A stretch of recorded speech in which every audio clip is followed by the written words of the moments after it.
ACF Filho fala sobre todos os detalhes do julgamento de Paulo Pessolano, o pedido de efeito suspensivo que vai vir para o Pessolano já voltar diante do Criciúma, jovem atacante assinando uma renovação de contrato, uma renovação importante para proteger ainda mais o Cruzeiro. A negociação está muito avançada, preparação para o duelo contra o Náutico. Ingressos vão se esgotar, hein? Será Independência lotado na sexta-feira. Tudo isso você confere a partir de agora aqui no canal.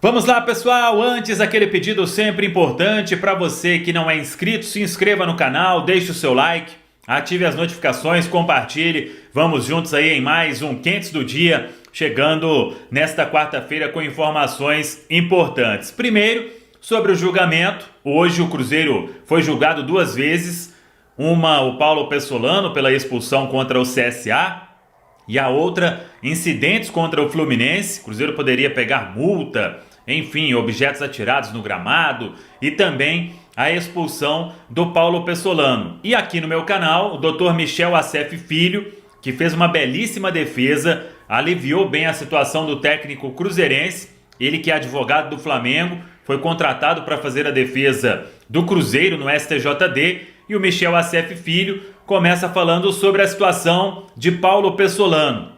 Ele pegou um jogo no julgamento contra o Fluminense e pegou 2 jogos no julgamento contra o CSA. Havia um temor, porque contra o CSA a denúncia foi mais pesada. No total, o Pessolano poderia pegar 12 jogos de gancho, acabou ficando em 3 partidas. E o Dr. Michel ACF Filho fala sobre esses julgamentos hoje no STJD. Para falar um pouco sobre os julgamentos de hoje envolvendo o técnico Paulo Pessolano.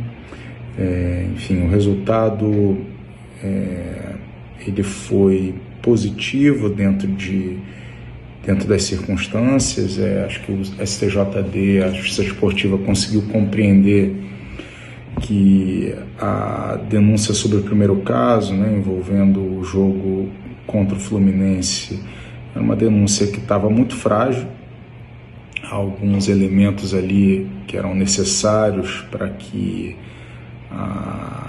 possibilitasse a ampla defesa não estavam presentes. Então isso foi explorado por nós na defesa, pela defesa do Cruzeiro,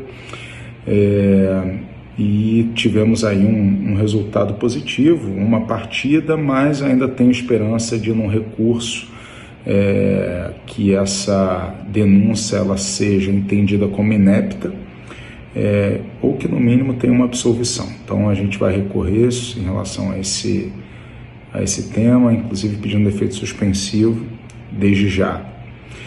Em relação a outro caso, uma condenação em 2 partidas, com a desclassificação do artigo 243F para o 258. O 243F a gente tem aí uma pena mínima de 4 jogos, de suspensão.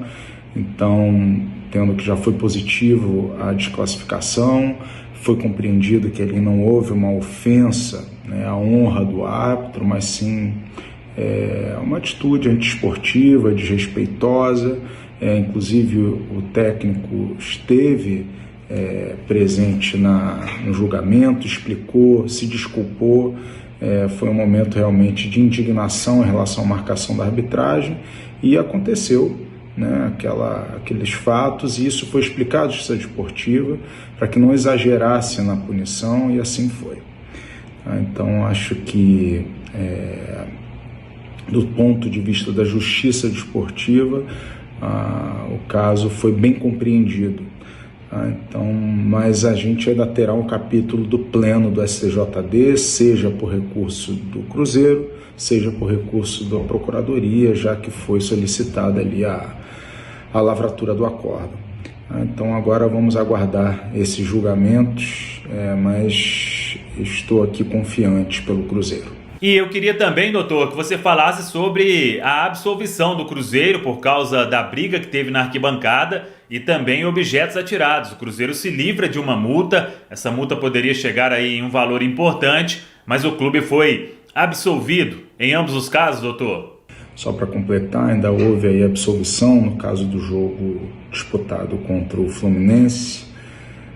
Houve absolvição do Cruzeiro em relação à suposta aí desordem, né, do artigo 213, ou seja, pelo suposto tumulto que teria acontecido entre as torcidas na arquibancada. Então houve absolvição do Cruzeiro em relação a esse tema e também a absolvição do Cruzeiro em relação a um arremesso, um suposto arremesso de objeto que teria sido lançado em direção ao goleiro do Fluminense. Então ainda houve aí absolvição desses casos que estavam na denúncia. Ok? Um abraço grande. Muito bem, Dr. Michel Assef Filho, advogado que fez a defesa do Cruzeiro aqui no canal Samuel Venâncio. Nesta quinta-feira, o Cruzeiro já vai entrar com pedido de efeito suspensivo para ficar da seguinte forma. Sexta-feira, o Pessolano está fora porque é a suspensão automática da expulsão contra o Grêmio. Terça-feira, contra o Sampaio, ele também está fora. Vai cumprir um jogo dos dois que pegou contra o CSA, o outro ele cumpriu diante do Bahia. E esse efeito suspensivo é para que o Pessolano volte contra o Criciúma e a partida que ele levou contra o Fluminense, como disse o doutor há pouco, o Cruzeiro vai esperar o julgamento do recurso no pleno do STJD, porque ele tenta que a denúncia nem exista ou então que o Pessolano seja absolvido e aí não tenha que cumprir este jogo. É Copa do Brasil, como a competição terminou, o regulamento diz que tem que cumprir na competição nacional vigente. Então, por isso, o pedido de efeito suspensivo será feito nesta quinta-feira. A preparação do time segue. Amanhã tem a última atividade, nesta quinta na Toca, e Pessolano vai definir a equipe e vai definir também sobre os jogadores que voltaram a treinar. Giovani Jesus, Leonardo Paes, já. Todos vão ser relacionados? Acho que todos não. Mas um ou outro vai ser definido isso pelo Pessolano no treinamento, depois do treinamento desta quinta-feira na Toca da Raposa 2. Uma outra boa notícia hoje, João Paulo liberado para fazer transição, ele que vem se recuperando daquela cirurgia, uma lesão muscular grave que ele sofreu. Em breve, o João Paulo também sendo liberado para treinar com o grupo, mas tem uma cautela maior por causa do tempo que ele está afastado desde o final do mês de abril. Sobre ingressos, mais de 17 mil vendidos, muitos setores esgotados, a venda geral está aberta. Você que quer ir ao Independência não terá o metrô, em greve do metrô, então terá que ir de outro jeito. A carga aí é de cerca de 21 mil bilhetes e a expectativa é de Independência lotado na sexta-feira diante da equipe do Náutico. E para fechar, uma informação importante, primeira mão aqui no canal, Cruzeiro vai renovar o contrato do jovem atacante Stênio. O Stênio, ele tem 19 anos ainda, fez aquele gol importante contra o Bahia, já está até treinando normalmente, depois da luxação que teve no ombro. Em breve pode voltar a ficar à disposição do Paulo Pessolano. E o Stênio vai renovar o contrato, o novo vínculo deve ser até 2026.